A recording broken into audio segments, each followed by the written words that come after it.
The podcast. Hello! Oh, shit! We're live! We did it! We did it? We're all together this time. We're all together. Welcome Julia back. Thank you.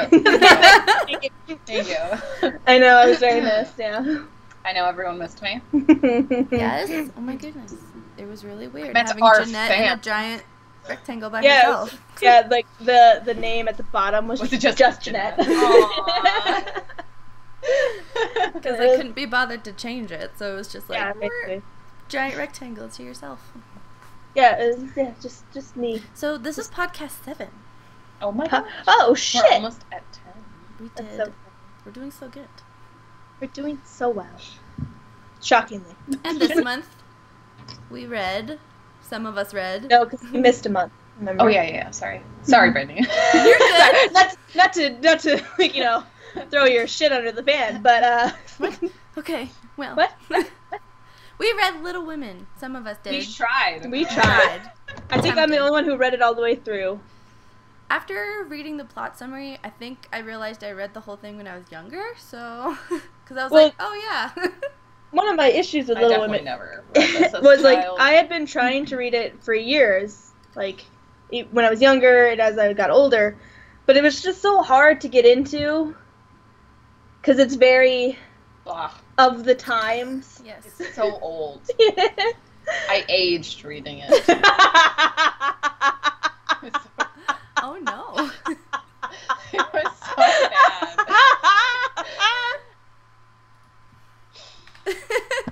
I didn't make it to part 2. I At kept least you falling made it asleep. through part 1. Yeah, you I made did, it. and it was you know what, the last bit wasn't Okay, it was bad, originally published in 1869, so... Yeah, Okay. yeah. and it was so... It's very of the times. It's Mhm. very of that time, absolutely. Prose-wise, value-wise. Yeah. And, like, I was telling her... The way they treat the poor makes me so mad. Yeah. Shut the fuck up.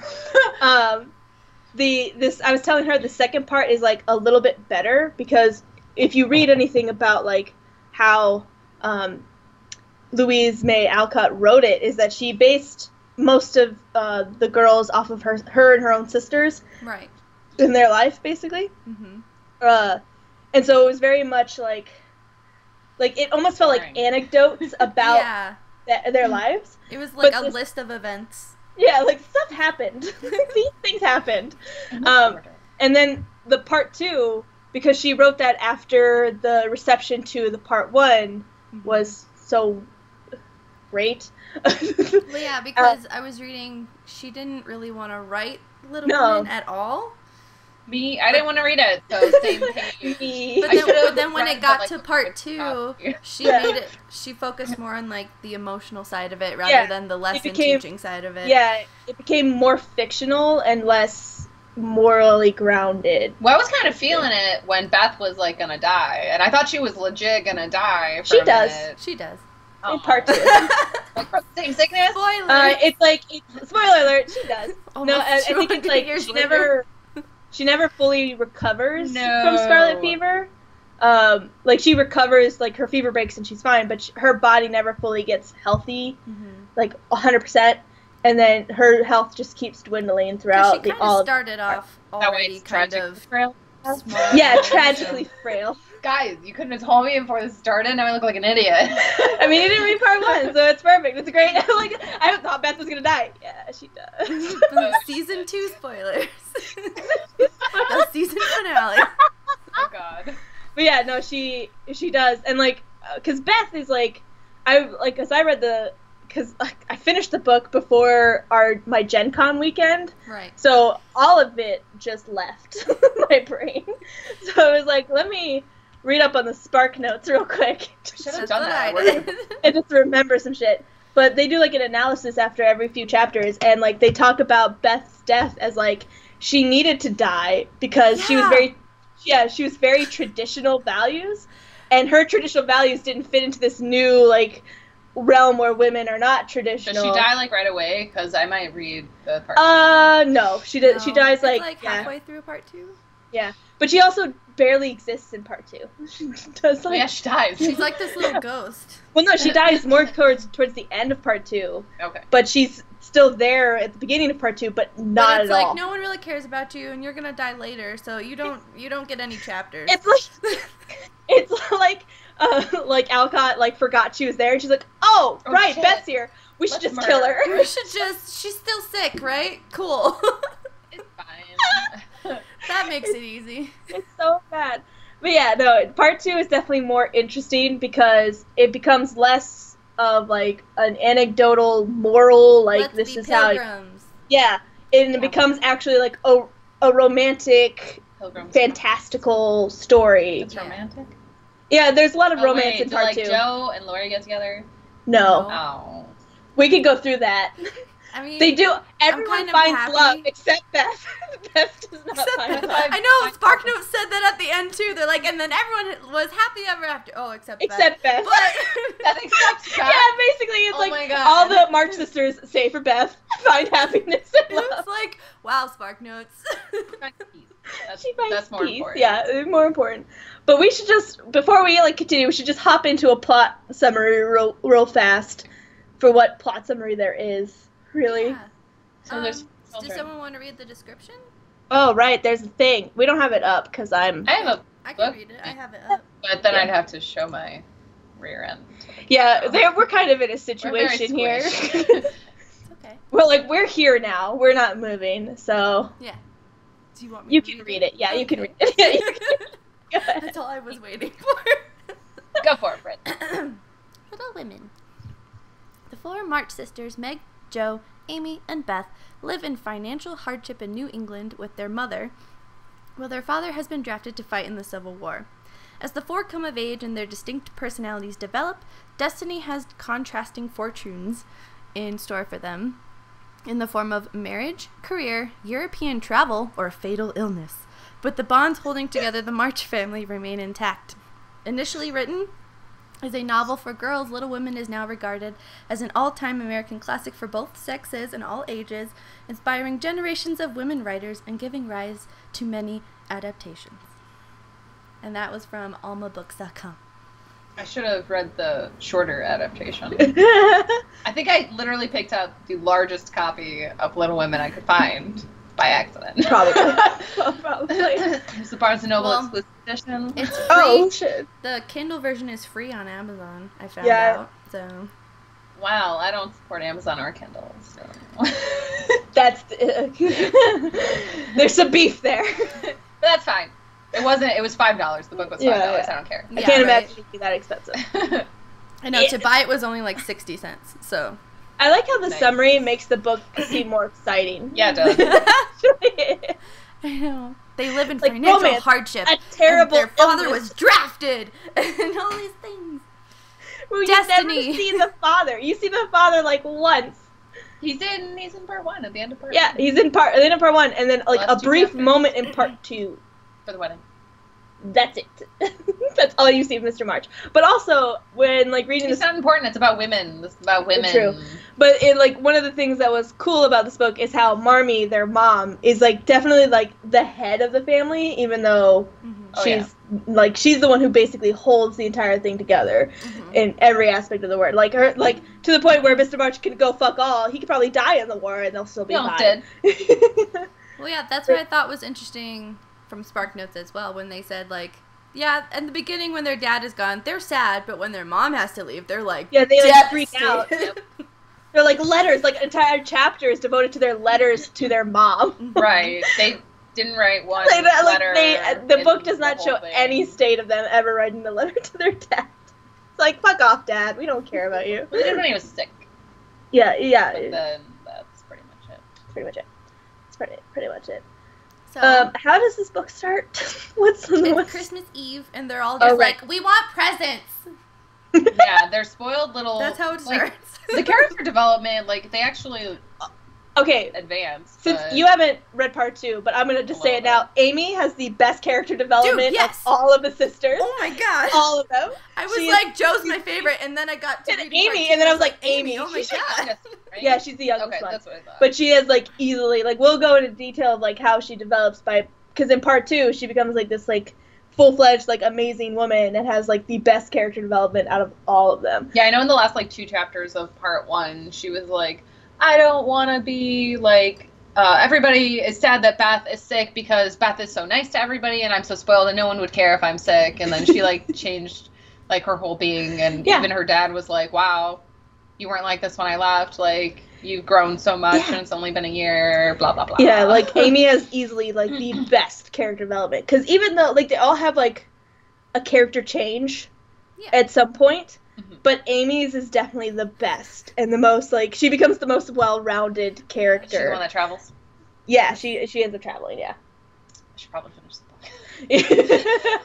Well, we're about to spoil the end of it for you, so we've already spoiled, like, one of the big ones, which is Beth dies. Would she have the biggest character development then? I mean, in terms of, like, physical space. She went from like, taking up room in the world. Now she's not. She is just something. Unless they burned her, but we don't know. But, this podcast is gonna be fucked up. But yeah, it's Christmas Eve. They're sad that they don't get presents because they're poor. They used to be rich. Yeah. And then their Something dad was, like, too generous or something. And then they lost everything. Yeah, they lost everything because they're, whatever. And then, so they do some, like, charity work, I guess? Like, It's the next day. Oh, yeah, it's the next day. Like, they do something for Christmas Day, they're, like, doing something for, like, the family that came in from Germany, and they all live in one room, and they don't have a fire, they don't have food, and there's, like, 6 of them in one bed. They make, like, this huge feast, and then they bring it over to them. And they're like, we're charitable people. Like, we're not sad that we don't... bread and milk for breakfast, because that's what pilgrims do. Yum! And then... How many times they reference pilgrims really made me really sad and upset. And I'm like, why? That book specifically. Yeah! Oh my god. But then, Mr. Lawrence hears about it. He's their rich neighbor. He's the, like, they're like them, and then they have, like, equally poor neighbor, and then a rich neighbor. Super rich neighbor. Yeah. Super odd neighborhood. I'm assuming it's not, like, right next door. They're, like, pretty far apart because it's the 1800s. Like, look into her window. Yeah. From his house. Well, then that's weird. It's it's the weirdest neighborhood. Right. Like, you got this huge ass house with a fucking telescope. But I guess it makes sense because it's in the Civil War era, so it's probably like when like you basically got a plot of land and then you built your house. That wasn't True. a thing. I guess whatever. Who knows? Whatever. Either way, they have a super rich neighbor, Or Mr. maybe Lawrence. they still have their rich house, but they just don't have money now. It's just now But they a still have decrepit- Hannah. Yeah, Yeah, that's true. they have Hannah. They're So maid. they're not that bad off then. It's like She just sits around. Yeah, Hannah's just like, I like you guys. I have a room here, so that's cool. Yeah, I think that's the other thing is like, She lives there. yeah, like she lives there, so whatever, who cares? Hannah's not important. She barely comes up at all in the book. I forgot about her all the time. Except for she was a bitch. She was like, you can't tell your mother your sister's dying. Sorry. What? What do you mean I can't tell her? Don't tell your sister. Don't tell your mother your sister's dying. Why? But she's dying. I feel like that's something mom should know. It's a secret. It's a secret. It's like a whole life or death situation. Like literally. But Mr. Lawrence hears about them doing something nice for their poor neighbors, and he basically gives them a feast and whatever. The poor people. Yeah, he's like, oh, you gave the poor people a feast? I will also give poor people a feast. This is a thing we're doing now. This is what we do here. He just assumed that that's what neighbors do. Neighborly to feed your neighbor. But then you meet Lori in there, who is Mr. Lawrence's grandson, who, isn't his name like John Lawrence? It's Teddy. Ted, like Theodore. Because everyone calls him Dora, and he doesn't like it. Dora. Yeah. That part too? I don't think so. Does Wait, it no, only no, come yeah, up that in was, that like- one chapter? Yeah, it only comes Yeah, up when in they one like time. at the play, the one I fell asleep. Yeah. That's when they meet. Yeah, they meet at like a play. That play was so boring. Why did they describe the entire play? It was like I was reading another book inside of a book. Yeah, Not so cool. to explain the sisters, so there's Meg the oldest, who wants to be like the typical like matriarch of a family. She wants to marry into a rich family. Yeah, she wants to be a rich wife to a rich husband, to have kids, so she doesn't have to work and she could just focus on taking care of her home And her richness. Right. There's Joe, who is like a typical tomboy, to the point where Mr. March, their dad, refers to her as my son Joe. Which I was like, that's amazing. That's awesome. It's like they have a good relationship. He understands. Yeah, so there's Joe. She's, typical tomboy. She wants to be a writer, so she writes these plays that the girls do together, and she always acts the, like, male roles because... She's that boy. Yeah. Yeah, and also, back then, males typically got the cooler roles, like the adventurer or the whatever. Or, the hero. Yeah, basically. The one who does everything, gets the best lines. There's Beth, who is just, like, she's just there, really, which is unfortunate for Beth. I feel so bad for her, because it's like... She really doesn't I even, deserve... forgot what her description was. Yeah, no. When they were... It was really short. Joe's was always the longest because that's obviously Louisa May Alcott. So, yeah. Like the stand-in, so it's like she always got the longest like descriptions and the most chapters and all that stuff. But then Beth was just sort of there. Beth was just there. She just like she was just like, I want everyone to be happy and I'll just sit in a corner and die and it'll be great. Like Beth and Joe were like best friends. Yeah, Beth and Joe are best friends and Meg and Amy are best friends. And then Amy is the youngest. Who she's very spoiled. She also wants to have like a rich, like be born into like get like the option to be rich. Yeah. Because she's way more into like the elegance of it, like the manners and the like mannerisms and all that stuff. And the pretty rings. And the rings and the jewelry and the finery. Oh my god. Meg is like a governess for a family that I don't remember their names. Doesn't matter. Doesn't matter. And then Joe helps take care of their Aunt March, who I guess is also slightly wealthy because she lives in a big house. It's their great aunt. Sorry. Because their dad is her nephew. Yeah. Either way, Aunt March is a bitch. Yeah, she sure is. She's like, Meg, you can't marry him. I know. I won't give you a cent of my money. You know what? I don't even want to see my nephew anymore. So fuck off. Like, he's been gone for a year in the war dying and fighting for our country. Yeah, Aunt March is you ruined my day. Pretty awful. Does it say where they live? I think they live in, like, Michigan. Michigan? Not Michigan. Massachusetts. Massachusetts. That's what because they're in, like, upper New England, so somewhere up there. Okay. I'm just trying to picture, like, the seasons.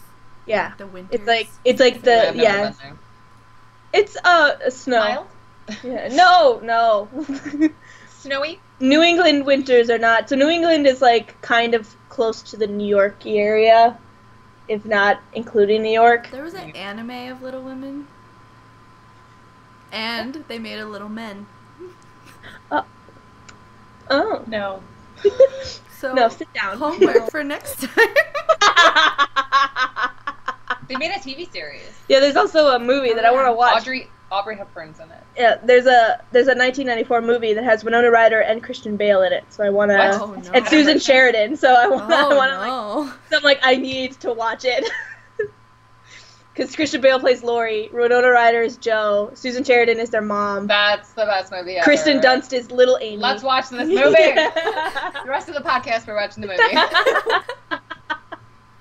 movie. Anyway, back to this plot. It's not really a plot. It's just like several anecdotes. Yeah, it's just kind of a list of events that happen throughout their lives as they learn lessons. Yeah, they're like every chapter is them learning a lesson.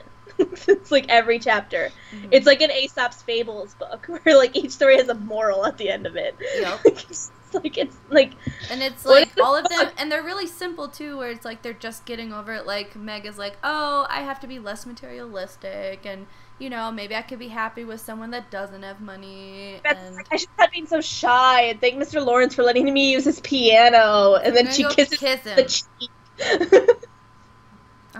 That's in character. He's a stranger. It was weird. Yeah, no, yeah.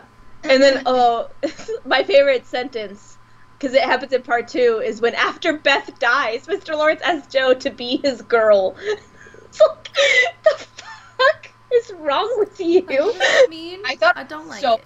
Creepy when. So, like, theory, do you think something was happening with Beth and Mr. Lawrence? Maybe, which is very scary.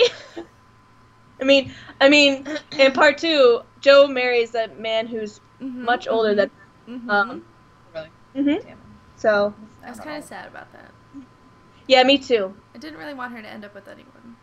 Yeah, I just wanted her to be alone. Who did Lori end up with? We'll get to that. Oh God.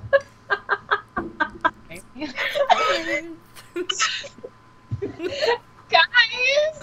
Oh my gosh! Gossip! But yeah, each I don't there's not really a plot to go through. No, there isn't because there's not an overarching plot. It's just like. So what we can say is that Lori is falling in love with Joe, but Joe doesn't reciprocate her feelings. So there's that whole thing. Lori has a tutor, Mr. Brooke, who is kind of digging on Meg. And then at their the end, relationship is creepy. I don't like how and I didn't even see the rest of it. I just got the beginning touch of it. He's just like, will you make me happy, Meg? And I'm like, could you be more of a creep?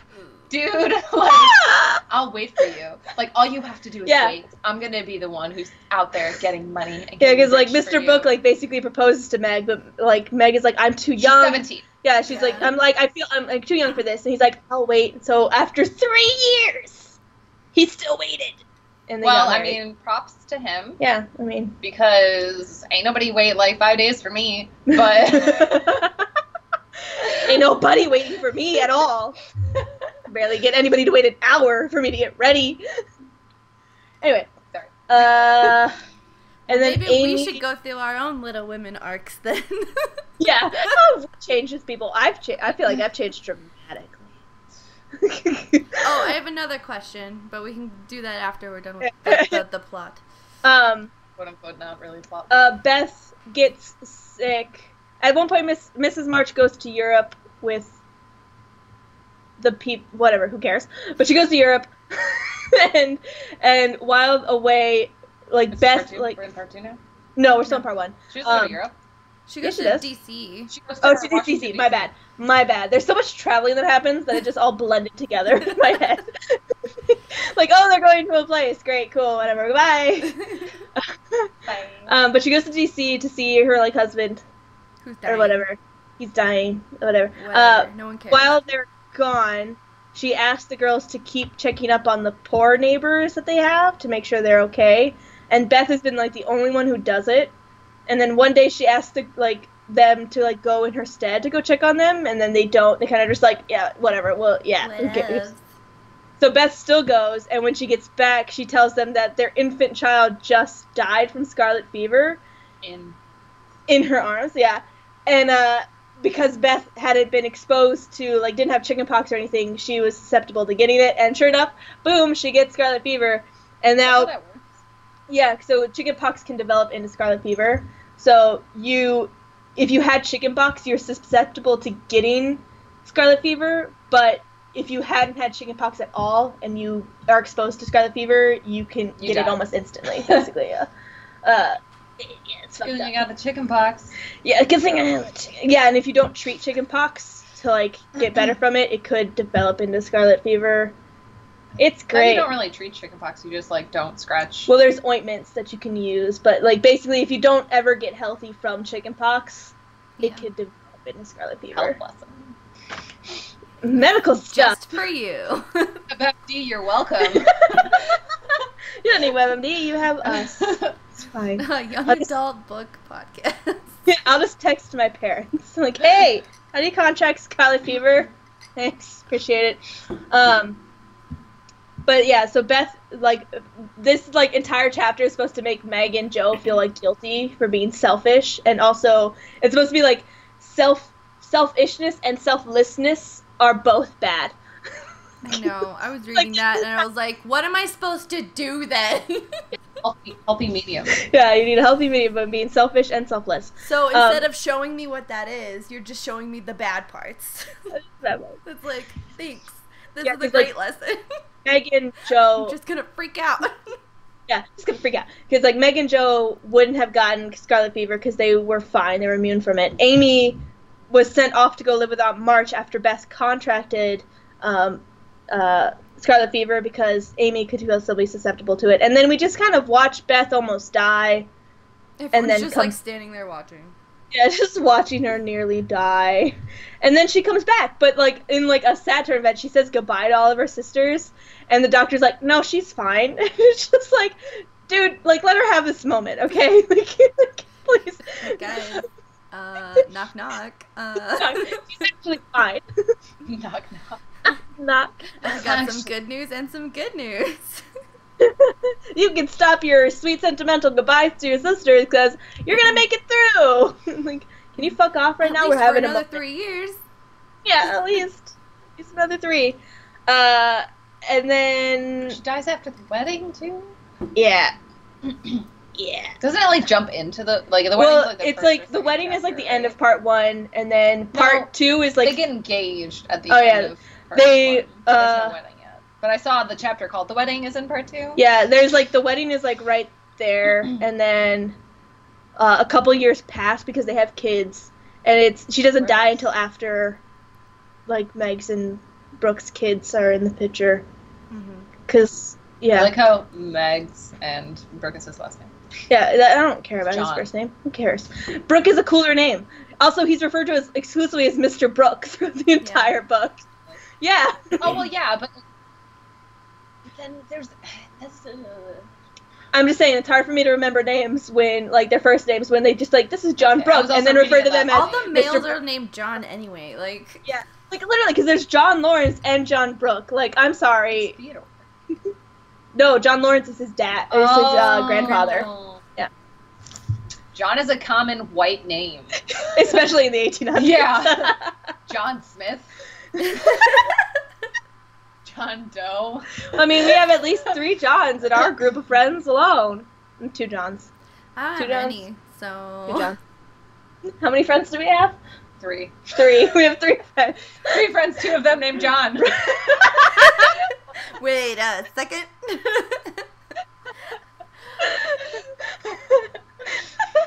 Let me unsleuth this. These maths don't correctly align. Yeah, they do. Well, if you think about it, like, she's my friend and then 2 Johns, and then I'm her friend and the 2 Johns, so 3 friends altogether. None of our other friends exist. I hope they're watching. Well, sure 2 people are watching, so... Yeah. Well, we're one of the 2. We're one of the 2. Maybe they're watching together, then.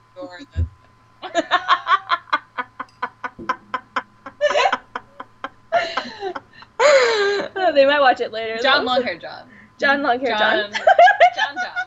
John Longhair John. John Longhair John. Name. No, his name in my phone is John. John. Okay. So I like John Longhair John. He will probably watch it later because he's pretty good at watching things that his friends do. Yeah, he's pretty good at supporting his friends. Supportive. Yeah. Thank you. Thank you, John. Thank you. Thank you. John Longhair John. John Longhair John. Please don't cut your hair. It sounds like an Indian name. But that's not even John like Longhair John. Like both of them have long hair, so I don't know. Like that's why the nickname. Because the other one is JT, Yeah, so like he doesn't need a different name. He just needs JT. Anyways. So it's fine. Anyway, that's just a Back look to insight into Little our Women. friends. John. Friendships.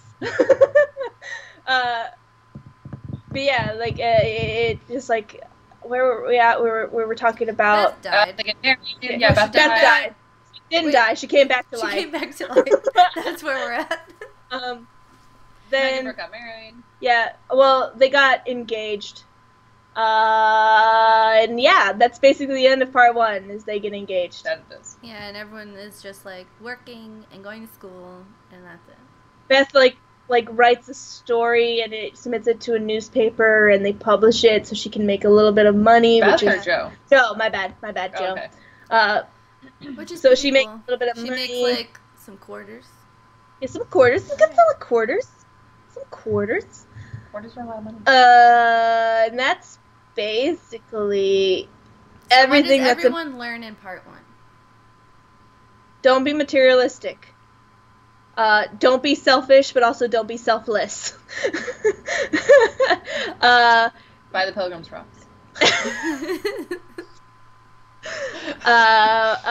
What's the other? What does Joe specifically learn? I can't remember. What does Joe learn? She learns independence, but not independence or something. Is this a quiz, Brittany? I'm just trying to figure it out. Because we're supposed to be learning lessons. What is Joe's lesson? Oh. What is she trying to teach? I feel like down she with really the patriarchy. Wants to, keep her is that the lesson? Family together, yeah.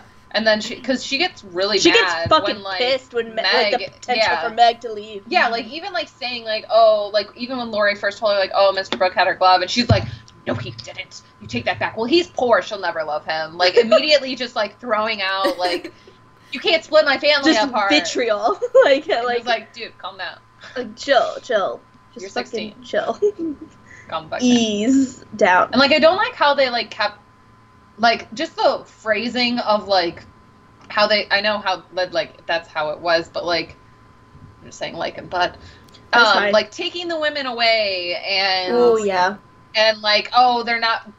You're not part of that family anymore. You have your own. Mm-hmm. Once you get married, I really didn't like that, and I know that's how it used to be. Mm-hmm. But I didn't like reading about it. No, yeah. That's it why feels I don't like so weird. It's when I was reading it, it was the same feelings as reading Nancy Drew. It was just I'm so weirded out by how. Excuse me, sir. Oh my god. My cat is so cute. Is right in front of the monitor, just sleeping. I'm scared he's up against the keyboard, so I'm scared he's gonna hit something and just destroy everything. The podcast is just gonna explode in everyone's monitors. Yeah, everyone's monitors just explodes. What were we talking about? The codes.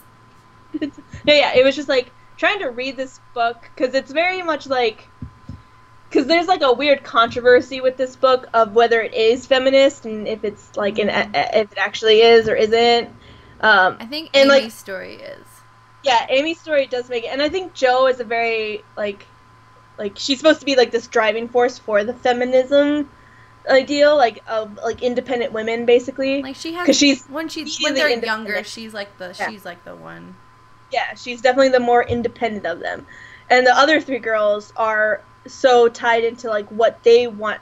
They want to be the typical female, but Amy also doesn't. Amy wants to be an artist, mm-hmm. which is. She wants to earn her own income with her art, basically, which is not something women did back then. Whereas Meg wants to just have a rich husband. Right. And Beth is just I just want everyone to be happy and then die. Beth does music, but it's that doesn't go anywhere. Yeah, she just does it because that's what she's supposed to do as a girl. Girls learn music. Because it's a girl thing. But she's good at it. Yeah, but she knows that she's Mr. not... Lawrence liked her. Creepy Mr.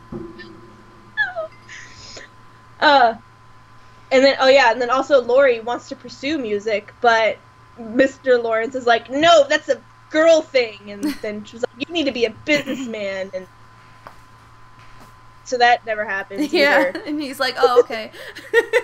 Oh, okay, I guess, yeah, that's fine.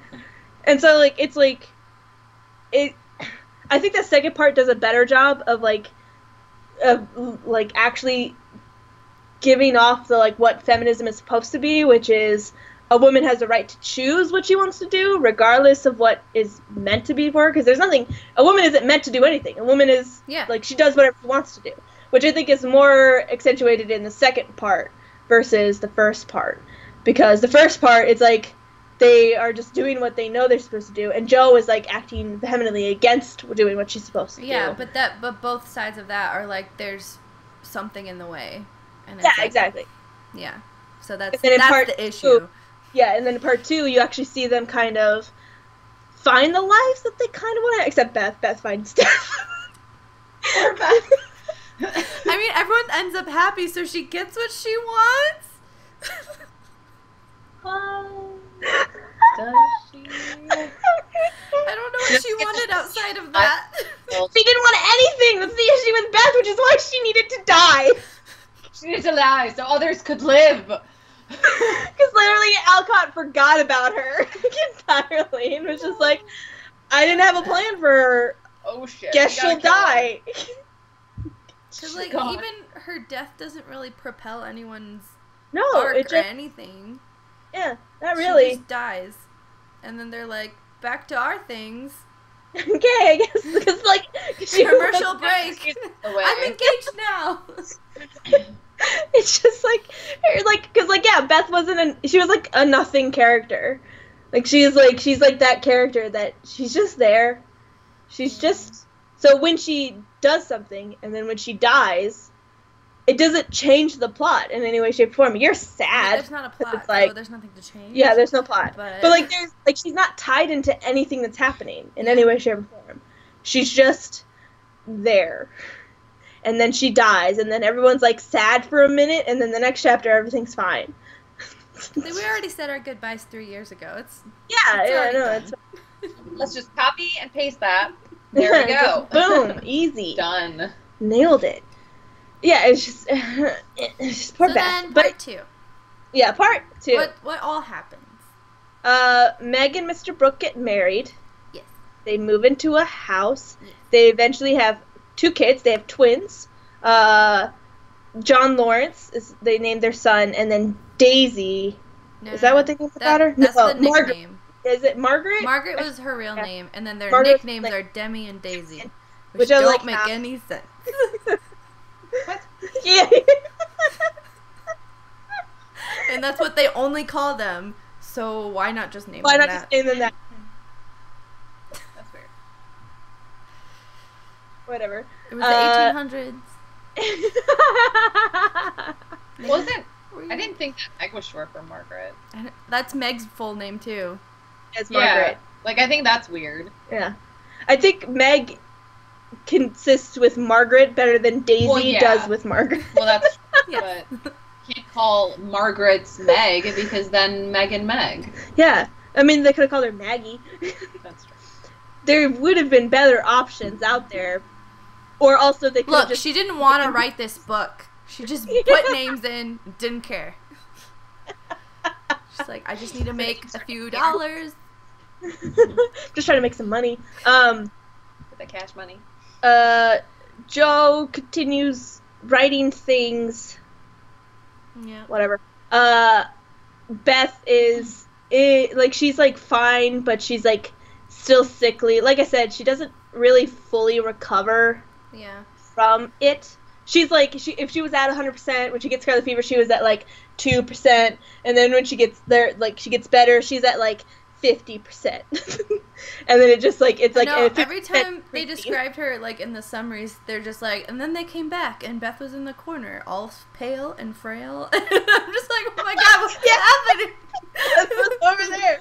Like she's just like this zombie. Little golem creature, just like slowly just disintegrating. I hope everyone's happy. I just want everyone to be happy. So it's just like poor Beth. It's just like she got the short straw in this story for sure. Whatever sister Beth is based off of, because that sucks. It's very sad. It's very sad. Important question. What do I want from Taco Bell? A chalupa. Okay. Continue.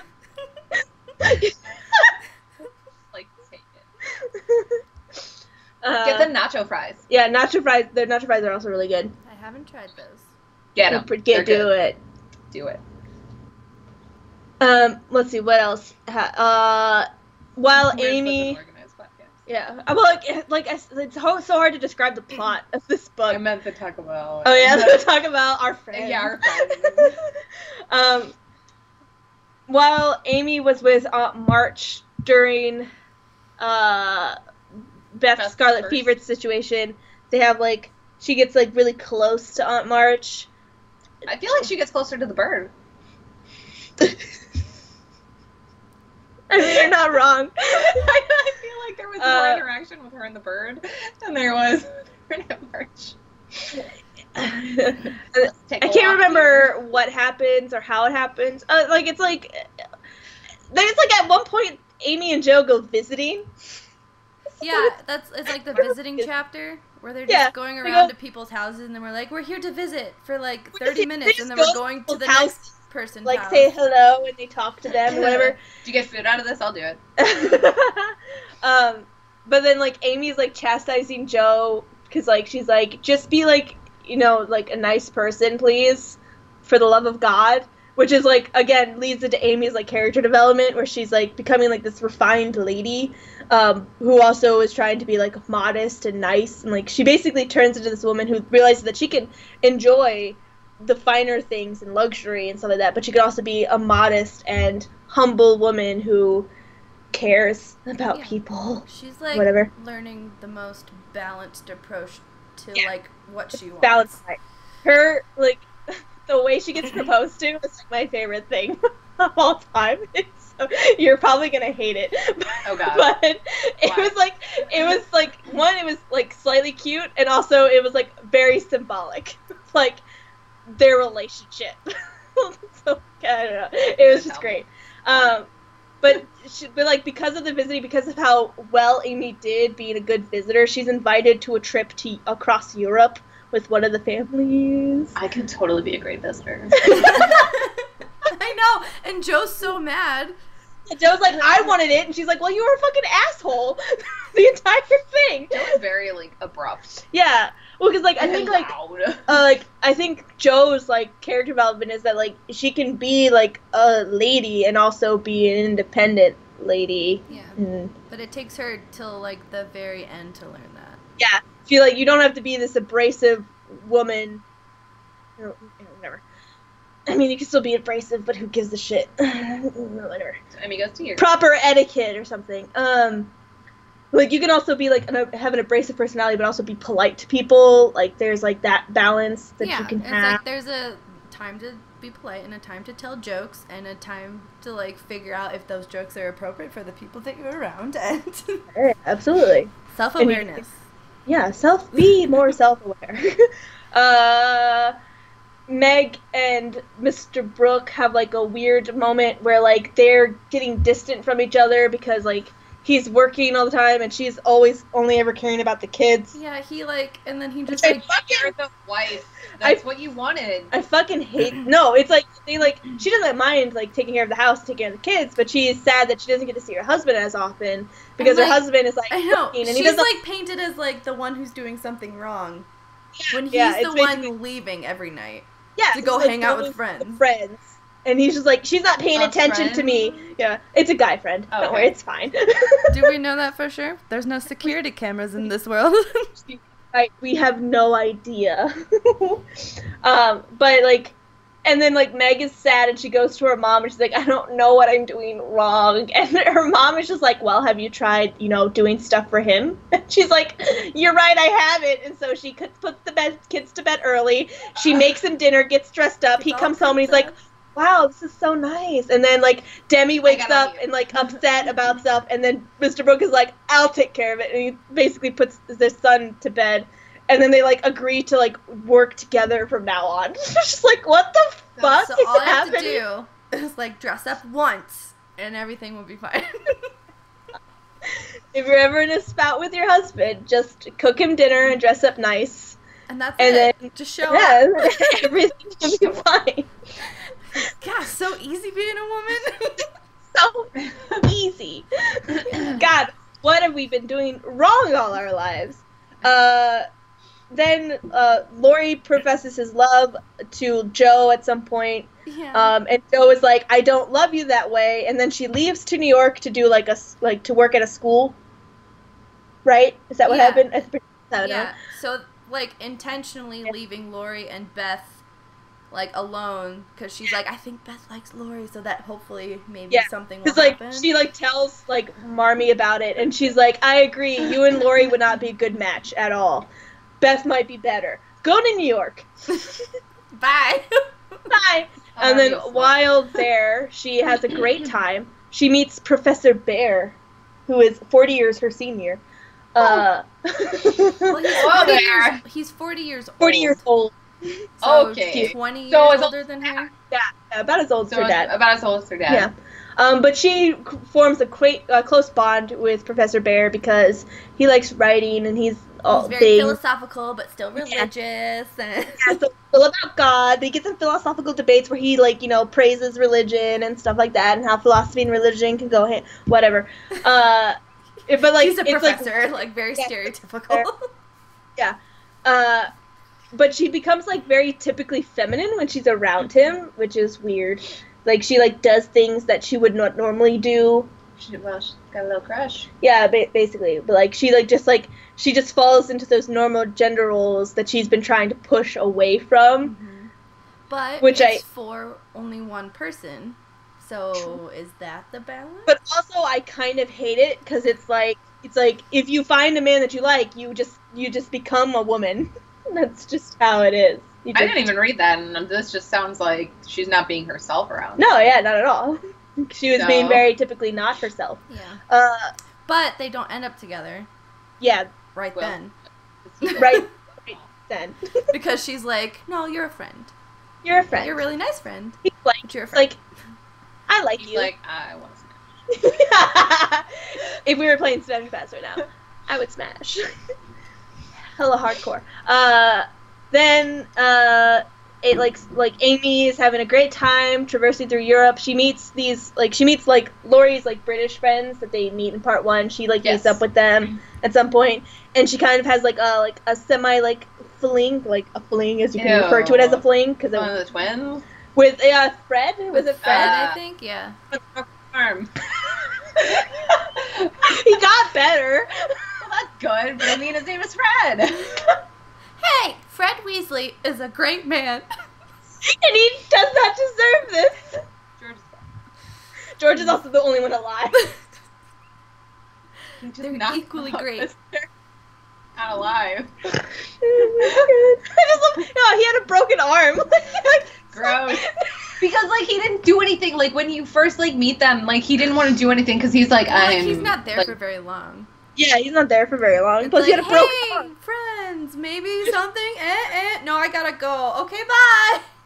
I just like you said, ew, like the broken arm was a disease. I don't like when people have casts. It grosses me out. It's like braces. What if he did it like saving a cat or something? Okay. You don't know what happened? You don't know what happened to Fred? You don't know his life? Okay, so Amy and Fred get together. They don't get together. They just spend some time together. And Amy's like, maybe. Maybe, yeah, maybe. She's like, what if he proposes? Maybe. She's not really sure. I'll tell him that too. But something happens and they have to go back to their sick, and Fred's like, I gotta go. Wait for me, and she's like, Amy's a badass. I mean, we'll see. Yeah, I mean, whatever. The moment, I guess. Like how long though? Yeah, like how long am I waiting? Like, is this Brooke waited 3 years. I don't know if I can wait that long. Right. I'm in Europe. I'm going over here now. And I don't remember why, but Laurie at some point goes to Europe as well. With Mr. Lawrence, they're doing something. Yeah, Mr. Lawrence, they're doing something. But he meets up with Amy there too. In France. And he's in France. And he's in nice France. Nice France. Nice France.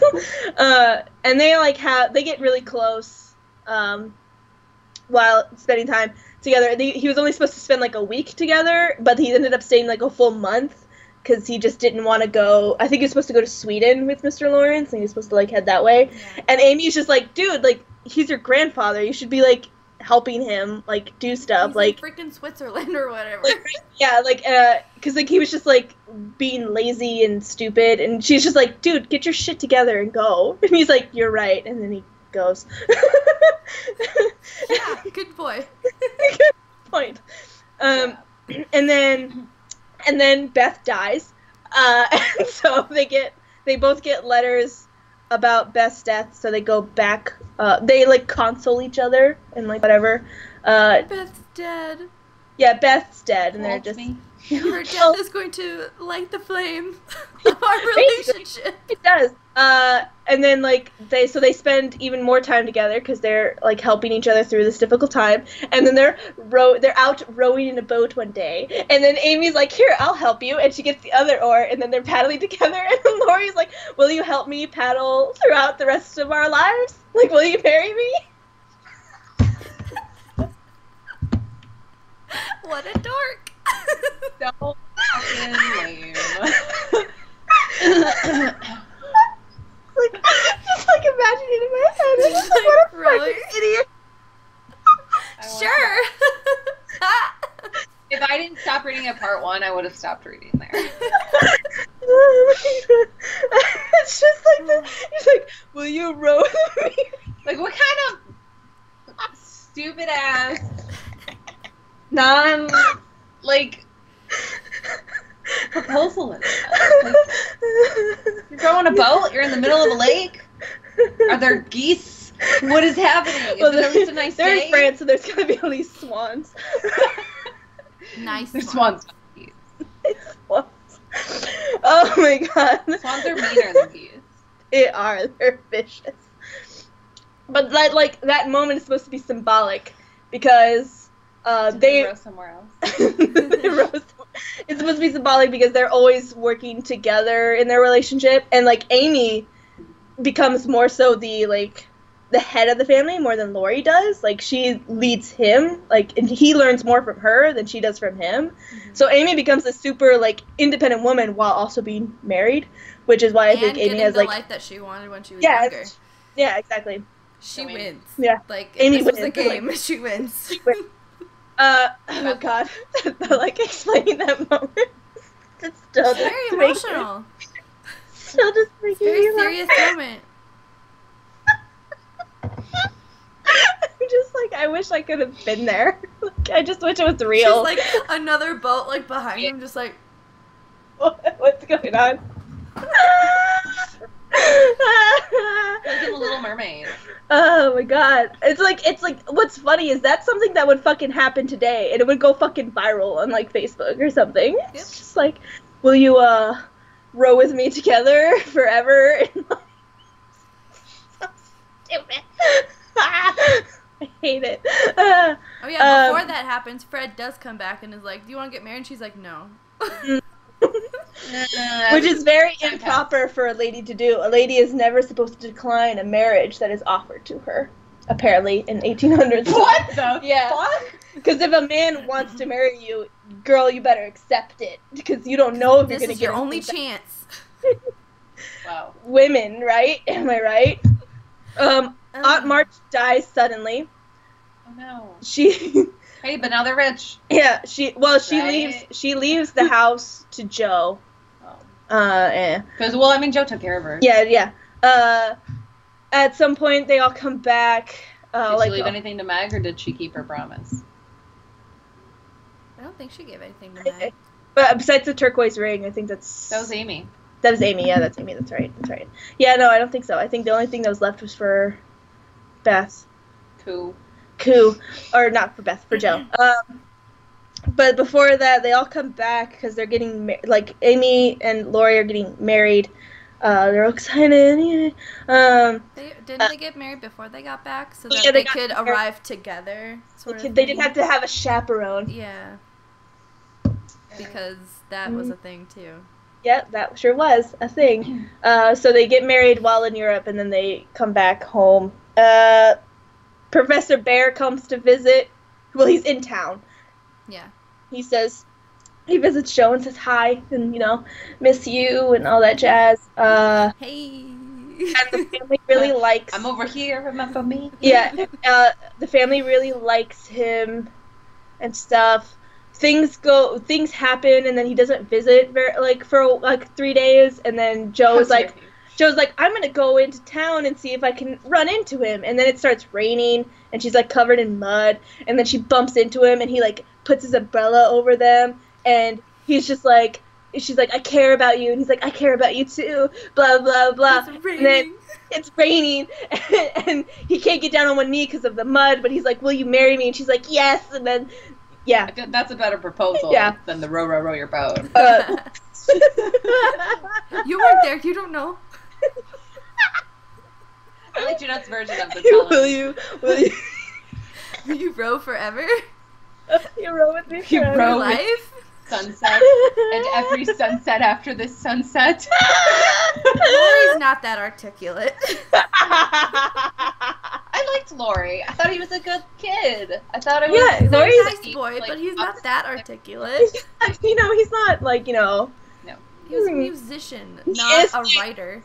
he is played by Christian Bale in the 1994 movie. So Yeah, so I'm like, Christian Bale. yeah, young Christian Bale too. So Whatever, it was just like, and then Beth is dead. So Beth just comes back. Amy and Part Laurie. 3. Amy and Laurie have a kid. They name her Beth. And she's also frail. She's awful frail. Does she get scarlet fever? Not in the book. Not in the book, maybe. Professor Bear tells, before they get married, Professor Bear tells Joe that he accepted, he has, a teaching job out west to get some money. How's this dude not married yet? He probably was. Or he was just... Wait, if you're not allowed to decline a marriage, are you allowed to get divorced? Is that a thing? Probably not. Which I don't think divorce was she a probably died, so he's probably... a widower. Oh, if anything. right. If anything, that's probably what it was. People died early. Because technically there's, you can get divorced. I think the rule was you could get divorced, but you can't... you can't marry someone who has a living ex-spouse. So your spouse has to be dead for Yeah. you to remarry? Yeah, Okay. basically. Yeah. I mean, that's a solid... it was still frowned upon. It wasn't Yeah, it was still... accepted, but it was something you could do. It was an option. Well, move towns. No one will know. They don't have computers. No Facebook. Right? But Mr. Bear, they're sad because they're going to be apart, but I think they spend, a year apart or something, and that's when Aunt March dies suddenly. And then she, Joe turns the mansion into, a school so that they could be together again, because Professor Bear becomes, a teacher there. Mr. Lawrence helps... She's, the headmaster. Yeah. She wrote, a book, and she earned, $300 from it and stuff, so... Really rich. Yeah. Yeah, and that's it. That's the end. And then everyone's happy. Yeah, it pretty much was. The best part was the proposal from Laurie, because it had me cracking the fuck up. Did you didn't Audibles this, right? Yeah, no, I didn't Audible. I read this one. The book, I think, is in my desk at work, because I forgot to bring it home. No, I was going to listen to it on audio, and then it was 16 CDs, and I was like, no, thank you. No, thanks. So, the question I was going to ask, probably more part 1 than part 2, but you can consider both. Of the 4 girls, which one do you see yourself as more? Oh, shit. I already thought about mine, so... I'm pretty sure you're going to pick Joe. I have 2 answers. I have 2 answers. Because I'm too complicated for one character. Well, my initial instinct would be, I'm like Joe, but, I'm also not like Joe. In that, I'm not... Because I definitely think when I was younger, I was more like Joe, where I was vehemently against all things feminine in every way, shape, or form. Yeah. But I think I've turned into, older Amy. At some point, there's, as I grew up, I, shifted to... I also grow up as Amy. So, just, shifted. So where I'm more feminine, and I have, feminine tendencies, but I'm still very independent and very much my own person. And a stronger character than I was. What is wrong with you? There was a giant fly. We heard it. Heard it. There's a ghost. How about you? I don't know. They're all so different, and I don't think I can relate to... Oh. I don't know. Definitely not Joe. Not Joe. I would say, if anything, maybe Meg, just because, I like girly things. I like dressing up, and I like parading around. Yeah, no, absolutely. But it's not like I need or want a man to do anything for me. In that aspect, I'm very Joe. Yeah. But Like, I could do my own shit. Look how fucking cute you are, Copernicus. Look at the camera. That's what girl are you? What pretty girl are you? You be Lori. Yeah, he's my Lori. Let's Lori. What about you, Brett? Me. Brittany. That happens way more often than you think it would. People My just mom- split my name up. Oh, he was like...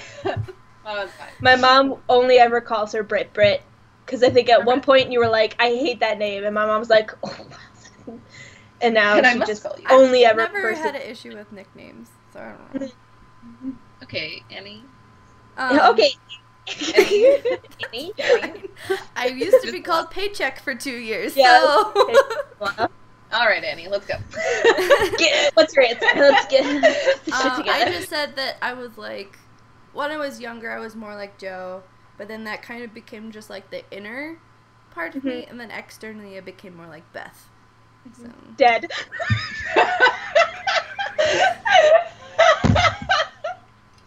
I wasn't gonna say First it. part of but- What if it was just like, yeah, for sure, like younger Joe, and then as I got older, like part 2 Beth, dead. Non-existent and then dead.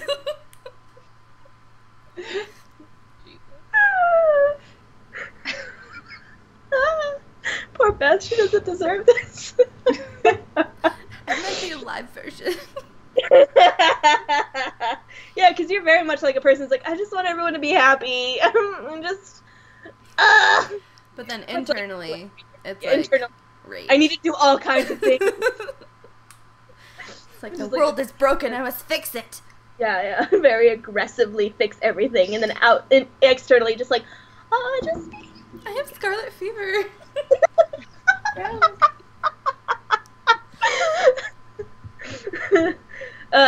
yeah, like it's like I think like the girls are like they have like personalities, and they're supposed to like you can easily relate to like each of them at different parts of their lives, but also they're super boring. Well, I think that's just because there's no plot for them to react Yeah, I think to. it's like I think it's because of like it's the 1800s. She didn't want to write the book, so... She didn't really care. Why is about it such a great book if but she didn't want to write the book in the first place? I think it's because and- it's for its time. It was the first book of its time to depict women like choosing a life versus Yeah, the whole Joe and Lori thing was huge. it was like Joe a big saying deal. no made so many people mad. Oh, really? Joe Yeah, and there's Lori were like the first ship. Yeah, like that first ever ship in existence was Joe and Lori. It's a fake ship. Yeah, and then in part 2, when she denied it, there was like absolute outrage by people. But yeah, there's like a lot of controversy with this book from when it's like first came out. Okay, that makes sense. Yeah, because yeah, it depicted women for the first time as like their own being instead of like a property almost. Even if they're still very, it's like not aggressively independent. It is still very progressive for when it was released.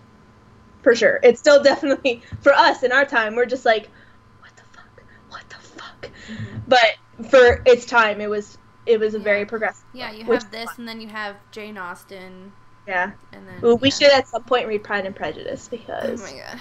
I can't, my heart. I own Pride, Prejudice, and Zombies. So do I. Maybe we could do both of them.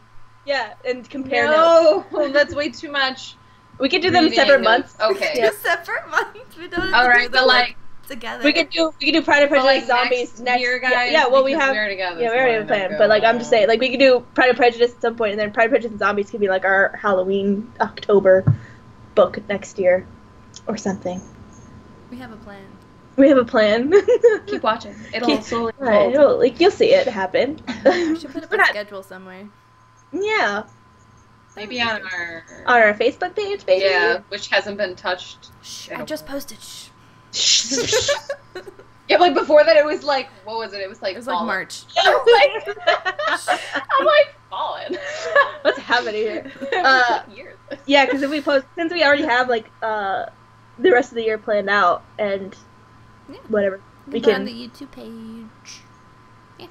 But yeah, like it's like it's like in the realm of like Jane Austen, where like it was just like a very progressive book for its time, and that's why it's become like one of those like novels that's like classic. You should read it because it's like whatever. It's part of our history. Yeah, something like that. Whatever.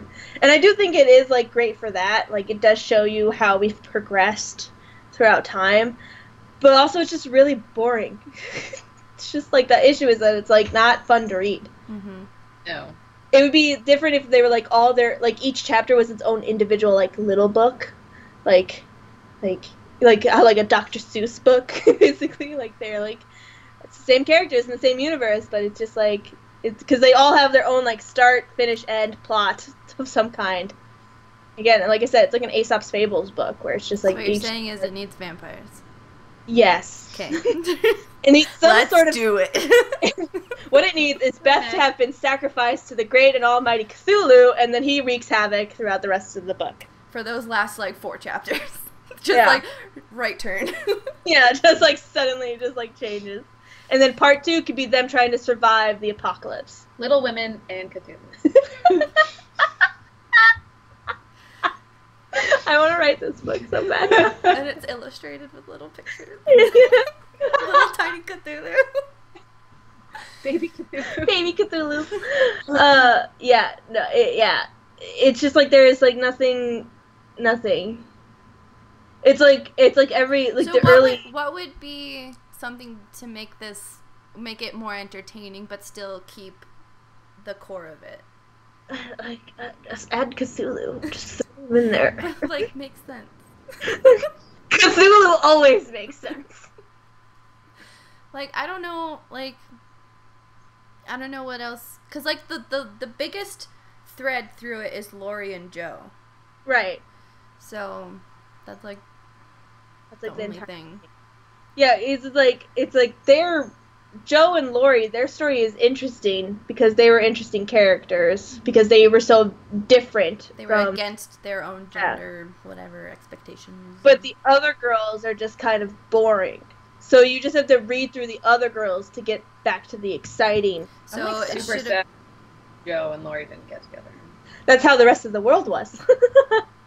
It was like set up so well. Yeah, exactly. Except when she was like similar though. That was the issue. When she said that, I was like, oh boy, you might not be getting any, honey. You her brother now.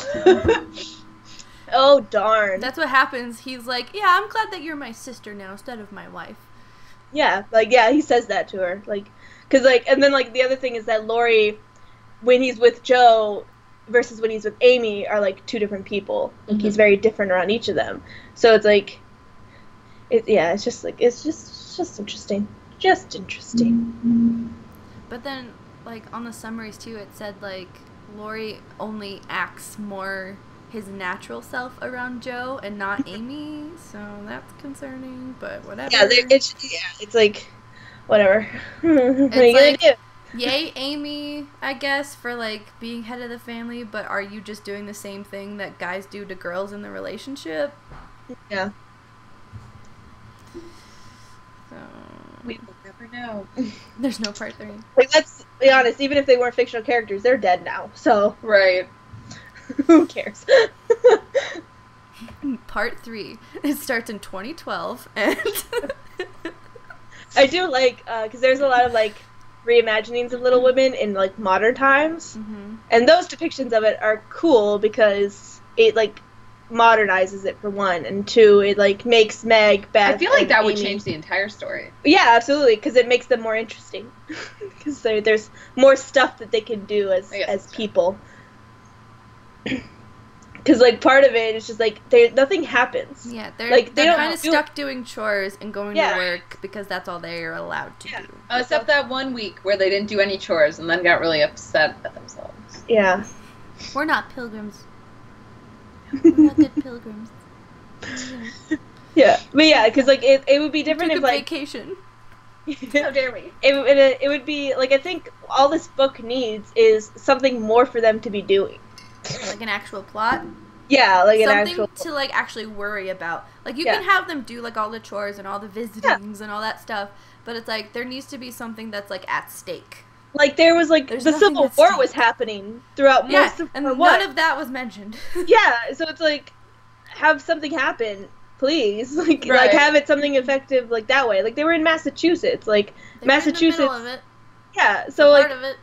There could easily have been like a moment where they were like in danger or like they had to go somewhere else. Yeah, we have to go hide out. Yeah, we have to go to Vermont. Dang it! Damn Vermont! And it's winter. We have to go to Maine. Who goes to Maine? Stephen King. Oh, now we're gonna be stuck in a horror book. Lobsters. Lobsters Go to Maine. I don't think they have a choice, really. I think they're kind of forced into Maine. I just wanted to have a lobster Maine. A Maine lobster. Maine lobster. A lobster Maine. Lobster Maine. Lobster Maine. You know, like a lobster Maine. Lobsters just all around you. Fuck off. I'm just stating what you stated. I think this podcast is the most fun podcast we've had. Make words.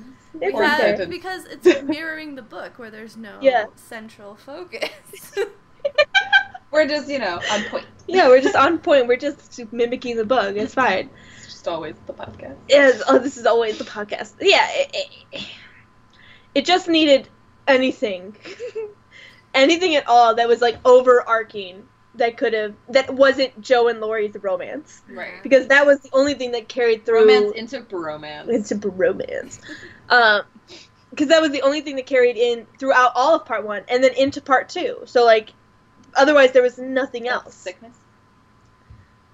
I mean... She wasn't right there. She was barely there. She was like her literally. Chapter was her dying. That was her she chapter. was like, at one point, she was like, I don't feel well. And then, like, with the $300 that, like, Joe earned from publishing a thing, she and Beth go to the seashore so that, because Beth was looking pale and disgusting. And then, like, Beth basically tells her, she's like, I'm gonna die soon. Just very cryptically. And Joe was just like, no, you're not. And she's like, no, I'm gonna die soon. Yeah. She's like, no, I'm gonna die soon. Take care of us. And then they go back and she dies. What the fuck?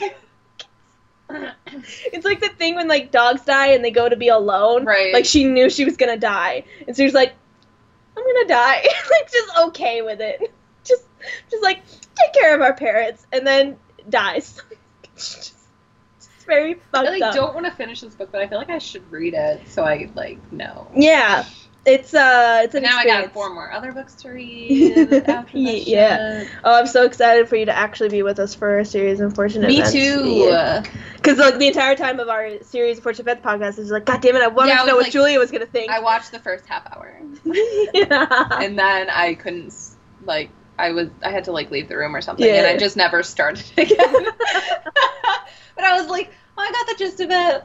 Yeah. It's fine. We were just like, because we'd both read it like before. We were just like, I just would have loved Julia's opinion on it. God damn it. Because you would have been the only impartial opinion. Right. Anything else about Little Women that we should talk about? The title is mentioned in the 2nd chapter. It is. Their father calls them Little Women. Hello, my little women. Yeah. Creepy. Weird. Hi. Hi, Copernicus. I mean, this is the shortest podcast we've ever done. Because there's nothing to talk about. Well, they should be around this length. Yeah, this is what it's supposed to be. I know, we have 4 minutes left, technically. Yeah. Are there any other fun discussion questions we can find on the internet? Little Women discussion questions. My book actually had some discussions in the back of it, but again, I'm not getting it. Why does Jo give up her writing career to raise children and went to school with Professor Bear? So that's part of what happens is she basically stops writing when she So like that's like what I don't like about Jo and Bear's relationship is like Jo loses part of her identity when she and Bear get together, because she was always writing and she loved writing. I'm glad that it's not spelled bear like the animal, because I was afraid it was, and I was just gonna be laughing the whole time. Why does earning money by writing make Jo feel herself a power in the house? Because she's gaining income. Power in the house. Yeah. That's not really a good question. When you're like, because when you don't have a lot of money and you're the one making money, you feel good. Right. It's a good feeling to help everyone. And I don't know. Did a man write these? Maybe. Why does Alcott say that Jo's pursuit of material for her stories leads her to unconsciously desecrate some of the womanliest attributes of a woman's character? What? What? I loved when she cut off her hair. Yeah, that was awesome. funny. That was awesome. That was totally great. Because it was like, I loved how like the next day, like she was crying about it too. Yeah, my hair. She was just like, I just have this selfish moment and I really want my hair. Like, I'm glad I cut it off and I would do it again for Dad, but like, his father, whatever the fuck they said. But I just loved that she was like, this is all I have to offer. I'm gonna do it. Like, that's like selfish. My hair's short, but like, if I had to shave my hair, I'd cry about it. I mean, I'd probably. What do the fates of Meg, Beth, and Amy suggest about Alcott's views of the options available to American women at the time? You could either die or marry someone. Or marry someone. Oh no. But I mean, I guess okay. So Beth died. Yeah, Meg married the first dude who she wasn't really interested in until she developed an interest in right. him. And then Amy actually like went out and saw her options and then chose essentially the person who was there the whole time. Yeah. So I mean, they are pretty different options. Very different options. Death, despair, and loneliness. First dude to ask you out. I wish Jo would have ended up alone though. Yeah, it would have been like I cool. think it would have been cool if they still worked together in this house, but they didn't like get together. Yeah, they didn't get married. Because, yeah, like, one of the things that SparkNotes said was that, like, about, like, how Beth had died because her traditional views didn't coincide with the new, like, The new future order for women. Because, like, even Meg, even though she's still very much in a traditional lifestyle, she and Brooke, like, gain, a common ground, and they try to work together in their marriage and in their family. So he starts spending more time with the kids. She starts learning more about what he does so that they can be more there for each other. Yeah. And then Amy, like we said, has the biggest character development of all of them, and she becomes probably the most, like, ideal, like, what most feminists want, which is someone who can choose what her life is and can have the things that she wants without feeling attacked for it. Like I would love to marry a rich man and whatever, but I also don't think I would ever feel okay with not working. Oh no, even if I like married someone rich, I would still like get a part-time job. Yeah, because like I don't know what I would do with my life. Idle hands are not. What's that saying? It's like it's idle in this hands. book, isn't it? I think so, actually. Idle hands saying. It's like nothing good comes from boredom. It's said that idle hands are the devil's workshop, There you go. an old saying Dane that at least as far back as Chaucer in the 12th century who called idle hands the devil's tools. Perfect. Come take me, devil. Please. I don't like being. Yeah, I would something start to to probably lose my mind a little bit. I mean, Well, I would just finally write my book. I was like, so. you guys are like writing. I don't have hobbies. Well, like here. that was like the thing is like it's like maybe I'll get to writing and then maybe I'll just maybe I'll like sit on the couch and maybe I'll just slowly just continue to lose my mind. Like it's just like Well, that's when once you feel that happening, you're the type of personality that would be like, oh, this isn't good, and then be like, oh, okay, I don't have to go get a job. I can do this other thing, which is fun, and get money from it. So it's kind of like a job, but it's fun. Yeah, it's fun. But yeah, it's just like, it's just like the entire idea of this book is that in order to be happy, you need to have a husband because it's false, children. Which is false. You don't need a husband, I promise. Don't need a wife either. Yeah, you don't need either. You can be happy alone, I promise. But it's even just get a cat, you'll be fine. Trust me. Well, yeah, that's what I was gonna say. You need at least you need companionship. You need a system around you. Yeah. It doesn't necessarily have to be marriage. Yeah, I have friends. Yeah, we have friends that. Yeah, but you don't need You don't have a to be significant married. other Yeah. to make that a reality. But like it's like just better if you have like the whole village thing that we biologically need. Yeah. There's like a thing like all the girls like find happiness when they're married. Except Beth, who died. She finds happiness with God. Whatever works for you, I guess. Because like it's like Meg gets married and she's not happy, but she ends up becoming happy because she has a marriage that works now. Jo has all these things that she wants to do, but then she gets married and then she's happy not doing those things ever again. And then well, she says she's gonna write a book, but everyone who says they're gonna write a book. Yeah. And then also, like, her writing style turns into basically Alcott's writing style, and then yeah, so it's just, like, it's even more so just like, wow, you just literally just wrote about yourself. You wrote about yourself. Cool. She's like the Stephanie Meyer. Is this what happened to you? Like, are you okay, Alcott? Are you right? Do you need a hug? Do you need a hug? And then Amy is, like, she's having a great time, and she's like keeping her options open, and she's probably the most like free and independent of all of them. She doesn't make money, but she's like clearly like she's doing more. She didn't want to make money. She wanted to do art. Yeah, she wanted to make art basically, and she's able to do that now with Laurie, and Laurie like helps her pursue her dreams, which is great and lovely. She's a great husband. He's a great husband. But like it's then like still like she gets with Laurie, and then she's happy. So it's like, even though, like, the message of the book is, like, you're an independent woman, you still need a husband. But you don't. Yeah. You really don't. It's a good step in the right direction. Yeah. For the time.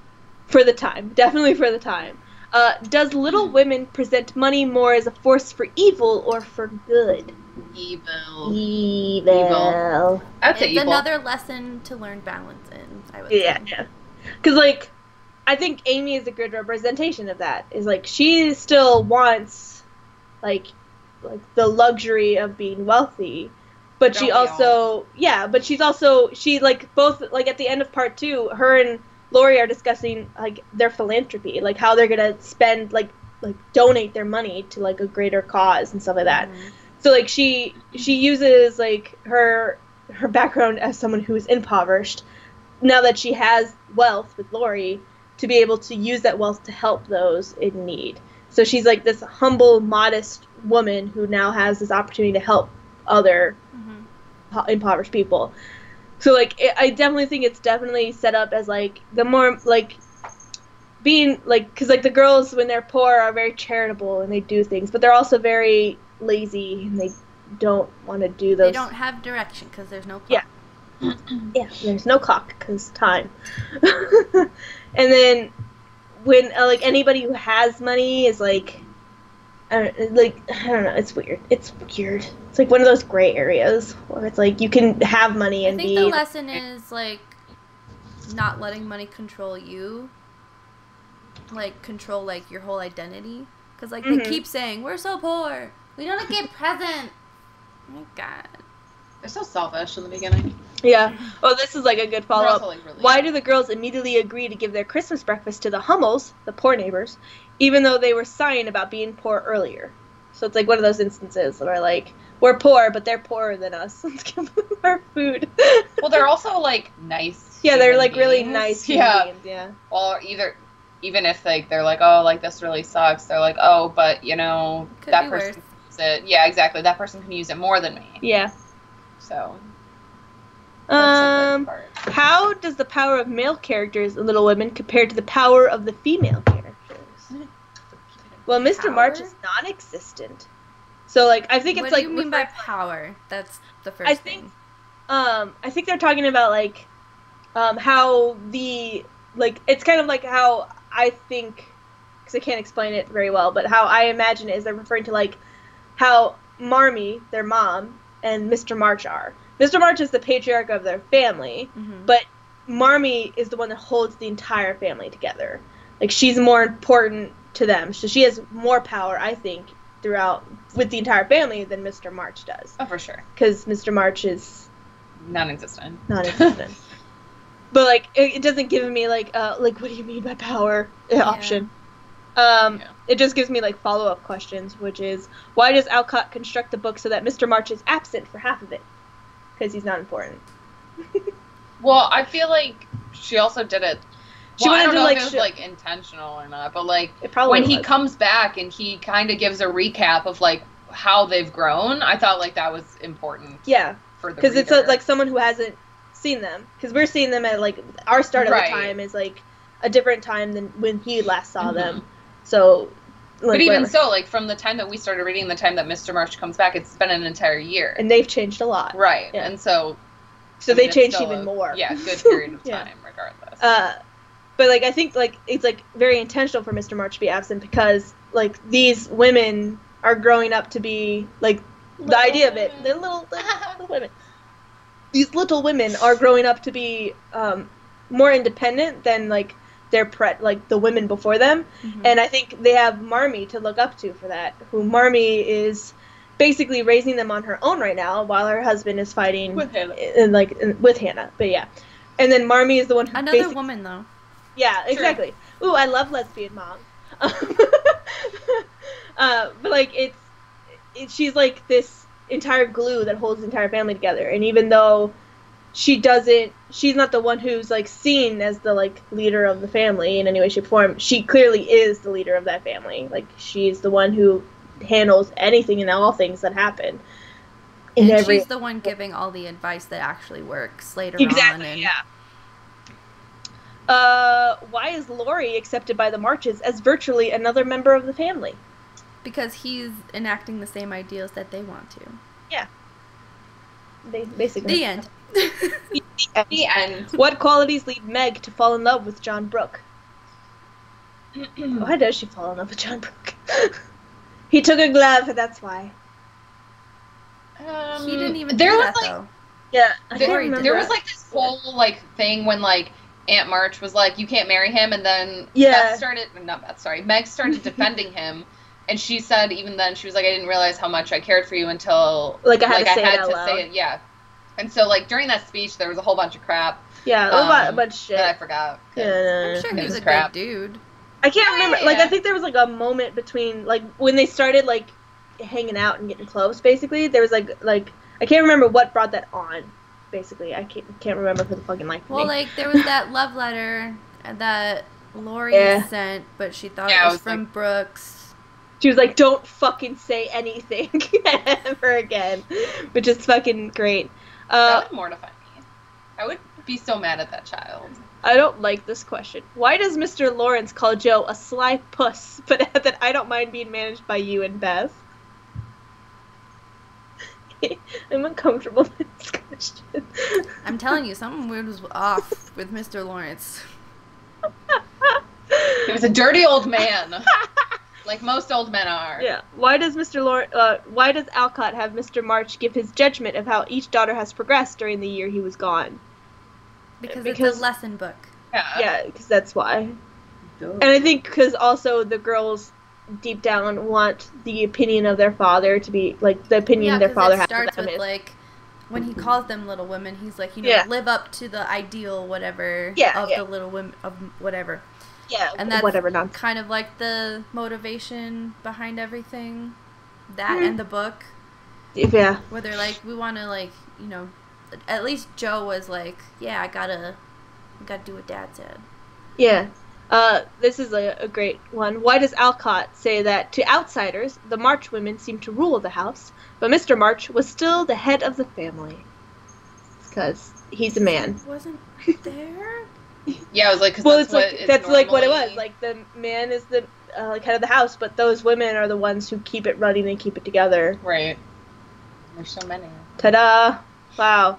Why is Professor Bear why is it Professor Bear who convinces Jo that her sensational stories are bad trash?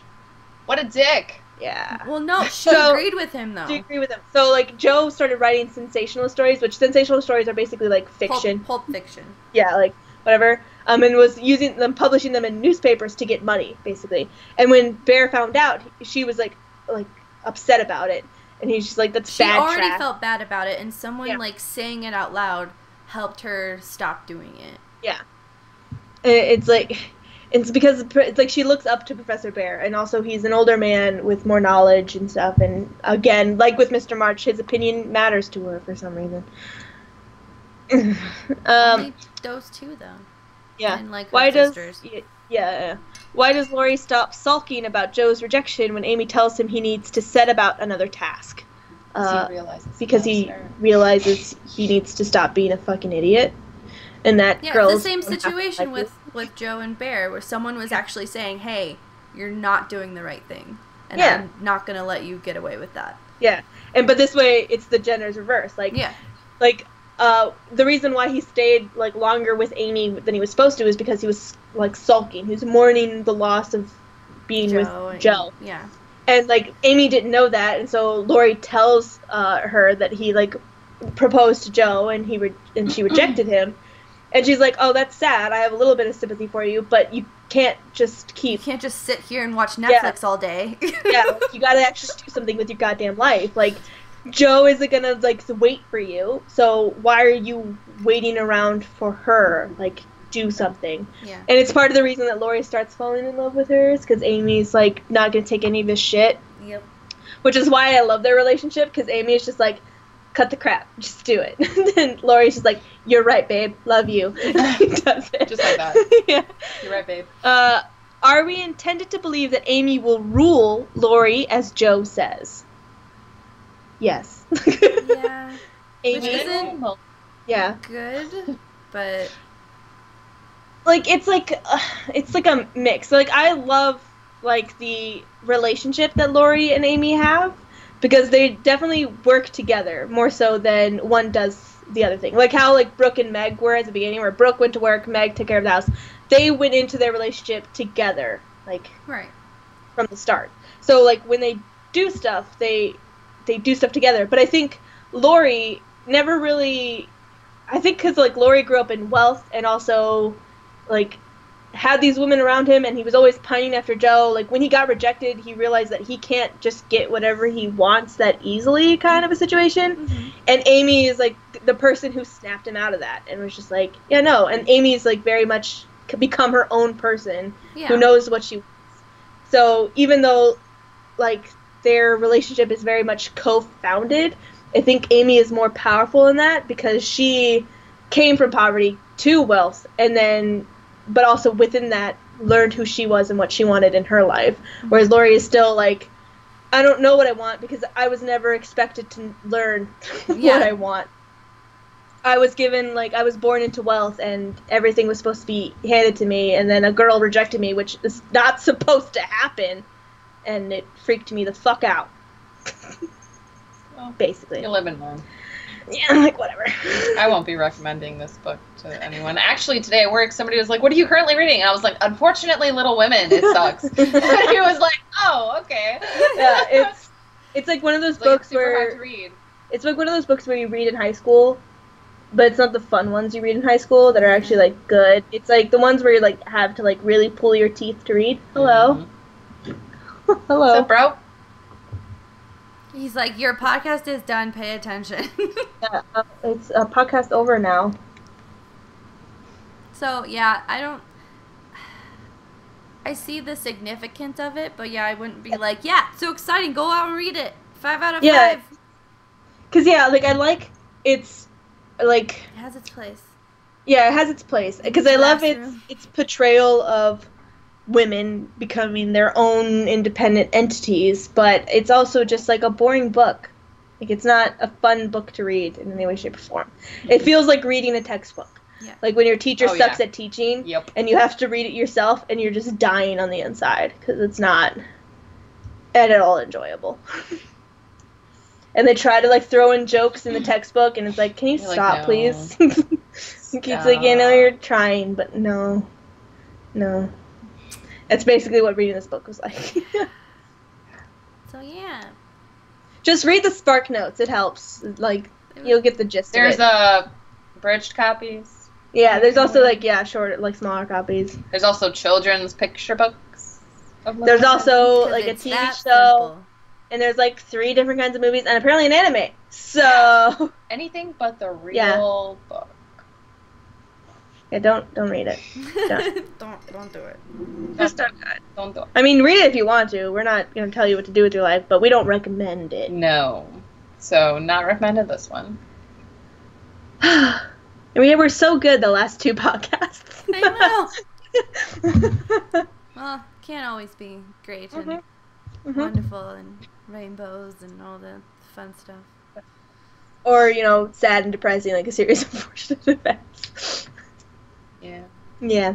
Which, speaking of, next month, we're reading 5 to 9, right? 5 to 9, yeah. 5 to 9. The Austere Academy to the Carnivorous Carnival. Dun, dun, dun. So season 2 of the Netflix show. Yeah, basically season 2. We're basically following, Perfect. The season. I only watched the first, 3 episodes. Well, perfect, because we can watch them all now. Because it's super good. So, also, there's a song at the end of the 2nd season, which is super good. What day should we do? Oh, right. Do we have that figured out already? I feel like I don't have my schedule for next month yet. My birthday is also next month, so... Truth. Not on her birthday. Yeah. Well, that's a Tuesday, so... So it'll be my birthday party will probably be the weekend afterwards, so... Okay. So not the 22nd. Otherwise, I'm free. We just have to wait for her schedule to get... Yeah, I'm sorry, guys. No, you're fine. We'll figure it out. Yeah. It'll be on a Saturday. It'll be on a Saturday. Not the 22nd. Not the 20th. Yeah, not the 22nd. Okay, excuse me. Do you need something? We'll let you know on the Instagram, on the Facebook, check us out. Everything. Check out all of our shit. That's it. That's those 2 things. Plus Yeah, YouTube. Okay. And we're done. All right. Well, that happened. Bye. Bye! We need a sign off. I know. I need a. I need my music. What do I do? Where's my music? Whip it. Whip it good. Whip it good. Just like a really just out of place song.